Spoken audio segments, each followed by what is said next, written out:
Hello friends. Welcome to our YouTube channel Eduwell journey. आप देख रहे हैं इनकम टैक्स रिटर्न फाइलिंग से रिलेटेड वीडियो सीरीज। इस वीडियो सीरीज में आप सीखेंगे कि इनकम टैक्स रिटर्न कैसे फाइल करना है, किसे फाइल करना है, कब फाइल करना है, और भी इससे रिलेटेड बहुत सारे रूल्स है, रेगुलेशन है, नियम है। वो सारी चीजें हम लोग इस वीडियो सीरीज में देखेंगे। तो अभी तक आप लोगों ने देखा कि इनकम टैक्स रिटर्न किसे फाइल करना है और किसे फाइल नहीं करना है। अभी तक आप लोगों ने यह भी देखा कि कोई इनकम नहीं होने पर भी आपको इनकम टैक्स रिटर्न फाइल करना बहुत ही जरूरी है, मैंडेटरी है। आज के वीडियो में आज हम लोग सीखेंगे कि आपको ओल्ड इनकम टैक्स रिजीम के अकॉर्डिंग रिटर्न फाइल करना है या न्यू इनकम टैक्स रिजीम के अकॉर्डिंग रिटर्न फाइल करना है। इसको हम लोग कंपेयर करेंगे। दोस्तों, अगर आप किसी भी एज के हों, अगर आपका एज 18 ईयर्स हो गया है और आपका एज 100 ईयर्स भी है, यानी कि आप 18 से 100 साल के बीच में हैं, तो आप सभी लोगों के लिए ये वीडियो काफी इंपॉर्टेंट है। अगर आप स्टूडेंट हैं तब भी ये जानना समझना जरूरी है। अगर आप जॉब करते हैं, अगर आप बिजनेस करते हैं, अगर आप रिटायर पर्सन है, यानी आप अपने एज के किसी भी स्टेज में हैं, तब ये इंफॉर्मेशन आपके लिए काफी जरूरी है, बहुत जरूरी है। चाहे आप कुछ कमाते हैं या नहीं कमाते हैं, फिर भी आपको ये सारी चीजें जानना बहुत ही जरूरी है। तो चलिए आज का वीडियो में हम लोग देखते हैं कि हमें ओल्ड इनकम टैक्स रिजीम के हिसाब से रिटर्न फाइल करना है या न्यू इनकम टैक्स रिजीम के हिसाब से रिटर्न फाइल करना है।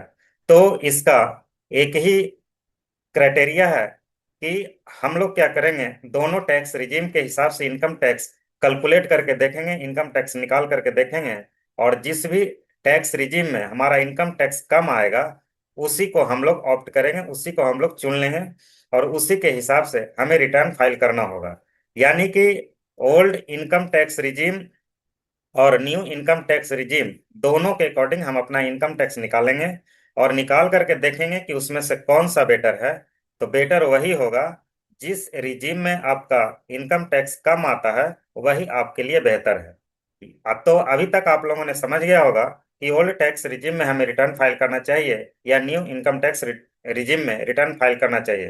तो सिंपल से इसका जवाब यही है कि दोनों में से जिसमें कम इनकम टैक्स निकल करके आता है या कम इनकम टैक्स निकल करके आएगा, उसी टैक्स रिजिम में हम अपना रिटर्न फाइल करेंगे। इसके बाद हम लोग देखते हैं कि ओल्ड इनकम टैक्स रिजिम में टैक्स कैसे कैलकुलेट करेंगे, निकालेंगे कैसे, और न्यू इनकम टैक्स रिजिम में हम लोग टैक्स कैसे निकालेंगे, कैसे कैलकुलेट करेंगे। तो हमारा न्यू इनकम टैक्स रिजिम जो होता है वो डिफॉल्ट रिजिम होता है। और ये सब जो आज हम लोग सीख रहे हैं, ये फाइनेंशियल ईयर 25-26 से रिलेटेड है। इसका मतलब ये हुआ कि अगर आपने 25-26 फाइनेंशियल ईयर में कुछ कमाया है, तब ये इंफॉर्मेशन आपके लिए बहुत ही यूजफुल है, बहुत ही रेलिवेंट है। 25-26 का जो फाइनेंशियल ईयर होता है उसी को हम लोग असेसमेंट ईयर 26-27 बोलते हैं। ये दोनों में कंफ्यूजन आपको नहीं होना चाहिए। असेसमेंट ईयर 26-27 है और फाइनेंशियल ईयर 25-26 है, दोनों सेम ही है। इसका पीरियड जो होता है 1 अप्रैल 25 से लेकर 31 मार्च 26 तक का होता है। यानी 1 अप्रैल 2025 से 31 मार्च 2026 के बीच में आपने अगर कुछ कमाया है या नहीं भी कमाया है, तो उस पीरियड से रिलेटेड इंफॉर्मेशन आपको इनकम टैक्स रिटर्न में देना होगा। दोस्तों, आने वाले वीडियो सीरीज में, नेक्स्ट वीडियो में आप ये देखेंगे कि आपको रिटर्न कब तक फाइल कर देना होता है, कब ड्यू डेट होता है, और कौन सा ऐसा डेट है जिससे पहले आपको रिटर्न फाइल नहीं करना चाहिए। वो सारी चीजें मैं नेक्स्ट वीडियो में बताऊंगा। आज के वीडियो में अभी मैं ये देखने वाला हूँ कि आप इनकम टैक्स कैसे निकालेंगे, कैसे कैलकुलेट करेंगे। तो चूंकि हमारा new income tax regime default regime है, तो पहले हम लोग income tax new income tax regime के हिसाब से निकालेंगे, उसके बाद ओल्ड के अकॉर्डिंग निकालेंगे। तो नए वाले जो टैक्स रिजीम है उसका इनकम टैक्स निकालने के लिए हम लोगों को एज का क्राइटेरिया नहीं देखना है। आपका एज कुछ भी हो, आपके ऊपर यही स्लैब रेट अप्लाई होने वाला है। स्लैब रेट क्या होता है वो मैं एक बार आपको बता देता हूँ। कि आपका इनकम जितना भी हो, उसमें से 4 लाख का शुरू का जो इनकम होता है उस पे आपको कोई टैक्स नहीं देना होता है, नील टैक्स देना होता है। 4 लाख से ऊपर का जो इनकम का पार्ट है और 8 लाख से कम यानी 8 लाख तक, 4 लाख से 8 लाख तक का जो इनकम का पार्ट है उस पे 5% टैक्स देना होता है। उसी तरह से 8 लाख से 12 लाख का जो इनकम का पार्ट है उस पे 10% टैक्स देना होता है। और 12 लाख से 16 लाख के बीच का जो इनकम का पार्ट है आपका, उस पर 15% टैक्स देना है। और इसी तरह से 16 से 20 लाख का जो इनकम का पार्ट होता है उस पर 20%, और 20 से 24 लाख का जो इनकम का पार्ट होता है उस पर 25%, और 24 लाख से ऊपर का जो इनकम का पार्ट है उस पर 30% टैक्स देना होता है। तो इस तरह से आप क्या करेंगे कि सारा टैक्स निकाल करके लास्ट में नीचे टोटल कर लेंगे। टोटल करके आप देख लेंगे कि न्यू टैक्स रिजीम के हिसाब से आपका कितना इनकम टैक्स निकल के आ रहा है। इसका कंपेरिजन हम ओल्ड टैक्स रिजीम के हिसाब से करेंगे। तो चलिए हम लोग देख लेते हैं ओल्ड टैक्स रिजीम में कैसे टैक्स निकालते हैं।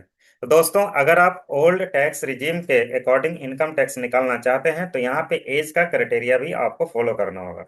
अगर आपका एज 60 ईयर से कम है तब आपको ये टैक्स स्लैब रेट अप्लाई होगा, जिसमें देखिए 5%, 20% और 30% का तीन स्लैब है। आपका जो 2.5 लाख का जो पोर्शन है इनकम का, उस पर कोई टैक्स नहीं लगेगा। और आपका जो 2.5 लाख से ऊपर और 5 लाख के बीच का जो इनकम टैक्स का, आपका जो 2.5 लाख और 5 लाख के बीच का जो इनकम का पोर्शन है उस पर 5% टैक्स लगेगा। और आपके इनकम का जो 5 लाख से 10 लाख का पोर्शन है उस पर 20% टैक्स लगेगा।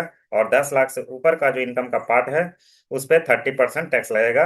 और सबको टैक्स को निकाल करके टोटल कर देंगे नीचे, और आप इससे इसका comparison new income tax regime का जो टैक्स निकल कर आएगा उससे हम लोग कंपेयर करके देखेंगे दोनों में से कम कौन सा है। अगर आपका एज 60 साल से ज्यादा है लेकिन 80 80 साल से कम है, तब आपके ऊपर ये स्लैब रेट अप्लाई होगा ओल्ड टैक्स रिजीम के हिसाब से। आप यहाँ पे टैक्स कैलकुलेट कर लेंगे। यहाँ देखिए 3 लाख तक का आपका छूट है।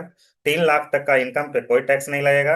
और आपका इनकम का जो 3 लाख से 5 लाख का पोर्शन है उस पर 5% लगेगा। और 5 लाख से 10 लाख का जो इनकम का पार्ट है उस पर 20% टैक्स लगता है। और 10 लाख से एबव, 10 लाख से ऊपर का जो इनकम का पार्ट है उस पर आपको 30% टैक्स देना होता है। ये ओल्ड टैक्स रिजीम के हिसाब से है अगर आपका एज 60 साल से ज्यादा हो गया है। तो इसके अंदर भी जितना टैक्स निकल कर आ रहा है उसका कंपेरिजन हम लोग न्यू टैक्स रिजीम में जो टैक्स निकाले थे अभी उससे कंपेयर करेंगे, और देखेंगे दोनों में से किस में टैक्स कम आ रहा है। उसी के अकॉर्डिंग हम अपना रिटर्न फाइल करेंगे। इसके बाद एक और है, अगर आपका एज 80 साल हो गया है तब आपके लिए ओल्ड टैक्स रिजीम में ये टैक्स रेट अप्लाई होता है। 5 लाख तक का इनकम का जो पार्ट है उस पर कोई टैक्स नहीं देना होता है। और 5 लाख से 10 लाख तक का इनकम का जो पार्ट है उस पर 20% टैक्स देना होता है। 10 लाख से ऊपर जो इनकम का पार्ट है उस पर 30% आपको टैक्स देना होता है। तो इसका भी टोटल करके हम लोग निकाल लेंगे। टोटल निकल करके जो आएगा उसका कंपेरिजन हम लोग न्यू टैक्स रिजीम में जो कैलकुलेट किए थे इनकम टैक्स, उससे कंपेरिजन करेंगे, और जो दोनों में कम आएगा उसी के हिसाब से हम लोग अपना रिटर्न फाइल करेंगे। तो ये रहा आज का वीडियो। इसमें आप लोगों ने सीखा कि आपको ओल्ड टैक्स रिजीम के हिसाब से रिटर्न फाइल करना है या न्यू टैक्स रिजीम के हिसाब से रिटर्न फाइल करना है। आने वाले वीडियो में आप देखेंगे कि आपको रिटर्न कब तक फाइल कर देना चाहिए और कौन सा ऐसा डेट है जिसके बाद ही आपको रिटर्न फाइल करना चाहिए। ये सारा कॉन्सेप्ट जो आप सीख रहे हैं ये फाइनेंशियल ईयर 2025 और 2026 से रिलेटेड जो नियम है उसके लिए आप सीख रहे हैं। इसी फाइनेंशियल से रिलेटेड जो भी नियम कानून भारत सरकार का है, गवर्नमेंट ऑफ इंडिया का है, वही आप लोग सीख रहे हैं। तो पूरा वीडियो देखने के लिए आपको बहुत बहुत धन्यवाद। आपको ये वीडियो कैसा लगा कमेंट सेक्शन में जरूर बताएं। और आप ये भी कमेंट में बताएं कि इससे रिलेटेड और कौन सा टॉपिक पे आप वीडियो देखना चाहते हैं। तो चलिए आज का वीडियो मैं यहीं पे खत्म कर रहा हूँ। Thank you very much.